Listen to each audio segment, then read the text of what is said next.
సాయంకాలం అయినప్పుడు ఆయన అద్దరికి పోదుమని వారితో చెప్పగా వారు జనులను పంపివేసి ఆయనను ఉన్నపాటున చిన్న దోణిలోనికి తీసుకుని పోయిరి.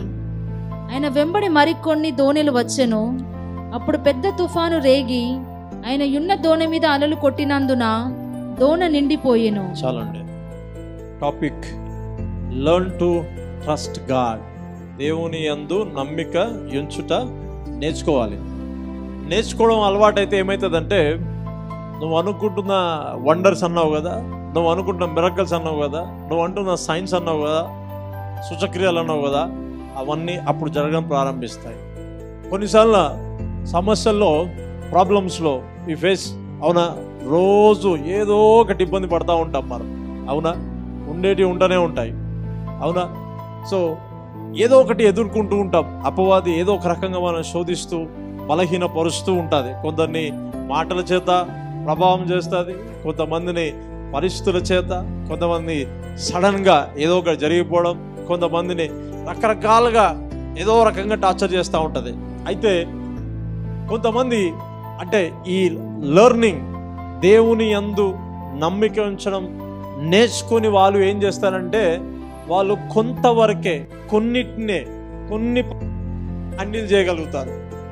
కొన్ని పరిస్థితిని వాళ్ళు హ్యాండిల్ చేయకుండా వాళ్ళు ఏం చేస్తారంటే, వాళ్ళు దుఃఖము కలిగి, బాధను కలిగి చింతించడం ప్రారంభిస్తారు. ఇక మేబీ ఆ టైంలో మేబీ గాడ్ని కూడా ఏమైనా అనొచ్చు, ఏంది ప్రభా ఇంత ప్రార్థన చేసినా, ఏంది ప్రభా ఇన్ని చేసినా, ఇన్ని ప్రార్థనలు, ఇన్ని ఫాస్టింగ్లు చేసినా, ఓకే 21 రోజులు ఏం నాన్ వెజ్ లేక అసలు ఎంత ఇబ్బంది అయింది నాకు, అవునా. కొన్నిసార్లు మాట్లాడతాం, అవునా కదా. ఎన్నో రకాలుగా అన్ని త్యాగము చేసి నా నోటిని ప్లాస్టర్ చేసుకొని ఎన్ని చేసిన ప్రభా, ఇదొక్కటి జరిగితే అయిపోతుంది కదా, ఇదొక్కటి ఇట్లా అయిపోయింది, అలా అయిపోయింది అని మనం ఎన్నో వర్డ్స్ రిలీజ్ చేస్తూ ఉంటాం. మీకు కొంచెం ఈరోజు నేర్పించాలనుకుంటున్నా, నేర్చుకోవాలి మీరు, అవునా. సో ఇక్కడ ఏమవుతుందంటే, ఇక దేవుడు ఏదైతే చేయాలని ఉద్దేశించాడో, ఏదైతే చేయాలనుకున్నాడో దానికి నువ్వు ఆటంకంగా మారిపోతావు, అవునా. అందుకనే ఏం చేయాలంటే, నీకొస్తున్న ప్రతిదీ, నీకొస్తున్న every day or every month ఏదో ఒకటి ఎదుర్కొంటూ ఉంటావు కదా, అవునా, ఏదో ఒకటి ఎదుర్కొంటూ ఉంటావు.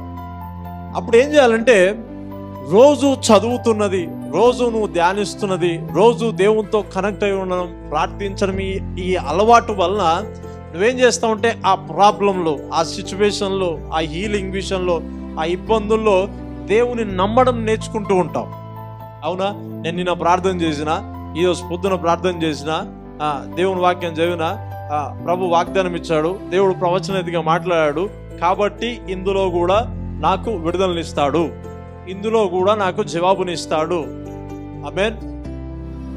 ఇది ఎవరో నిన్ను పురుకొల్పడం కాదు, కానీ నీకు నువ్వుగా స్టెప్ బై స్టెప్ నేర్చుకోవాలా. హల్లెలూయా, హల్లెలూయా. మీ పిల్లలు ఏమన్నా స్కూల్కి పంపిస్తున్నారా?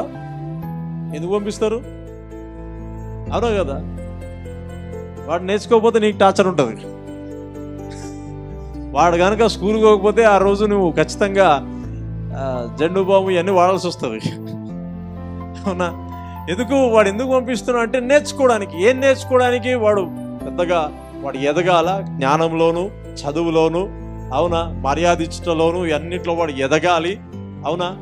వాడు తన సొంత కాళ్ళ మీద నిలబడాలి అన్నట్టు ఒక వాని మెంటాలిటీ చిన్నప్పటి నుంచి వాడిని తయారు చేస్తూ ఉంటాం. అందుకే వాడిని లెర్నింగ్ నేర్చుకోవడానికి ఏం పంపిస్తామండి? ఎక్కడికి?